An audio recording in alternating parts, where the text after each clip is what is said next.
Hai Sobat Reska, ketemu lagi dengan saya, Dr. Yasmi Aprilia, Dokter Obgyn di RSUD Kebayoran Baru. Sobat Reska, pernah dengar tentang anemia dalam kehamilan? Yuk kita kenali. Jadi, anemia dalam kehamilan itu adalah berkurangnya jumlah atau kadar hemoglobin darah yang diperiksa terutama pada masa kehamilan. Penyebabnya apa ya kira-kira? Jadi, selama kehamilan, kebutuhan akan zat besi itu meningkat karena dibutuhkan untuk pembentukan janin.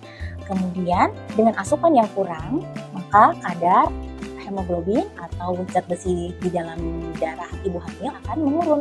Itulah yang akan mengakibatkan terjadinya anemia dalam kehamilan. Gejala anemia dalam kehamilan salah satunya tentu saja ibu akan merasa lemas, pusing, kemudian mudah capek, mudah terasa lelah, dan mata bisa berkunang-kunang. Selain gejala-gejala itu, anemia dalam kehamilan juga sangat berbahaya karena akan mengakibatkan gangguan. Gangguannya terutama untuk perkembangan janin di dalam perut ibunya, bisa mengalami kemunduran untuk kecerdasannya, dan juga bahkan sampai apabila nanti melahirkan bisa sampai menjadi depresi postpartum.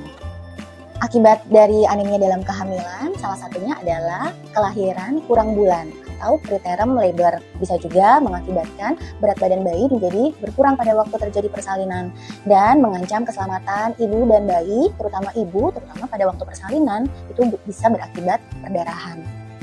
Dan selanjutnya bagaimana kita mengetahui adanya anemia dalam kehamilan?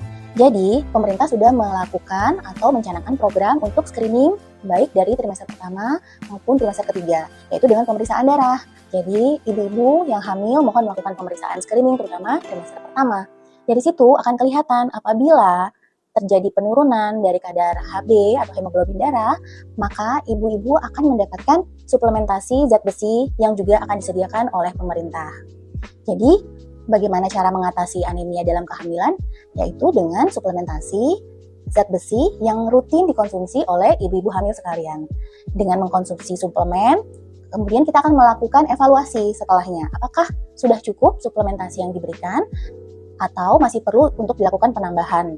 Dan selain itu, tentu saja asupan dari nutrisi yang sehari-hari ibu-ibu konsumsi juga sangat penting, terutama dari daging-daging merah, kemudian kacang-kacangan, setelah itu sayuran-sayuran hijau, tetap dan wajib harus dikonsumsi.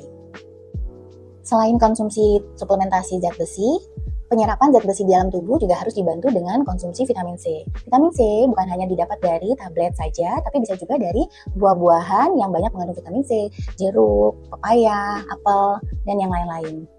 Jadi, kesimpulannya, anemia dalam kehamilan itu sangat sering terjadi dan sering kita temui di ibu-ibu hamil. Yang harus kita lakukan adalah mengetahui itu secara dini, jadi periksakan kehamilan sejak awal kehamilan. Dan yang paling penting adalah tetap mengkonsumsi tablet zat besi dan juga vitamin C serta konsumsi asupan nutrisi yang cukup. Hal penting lainnya adalah apabila ibu-ibu merasakan gejala mudah lelah, kemudian kepala pusing, dan mata berkunang-kunang, pandangan mata gelap, segera periksakan ke fasilitas kesehatan terdekat ya. Dan apa tadi?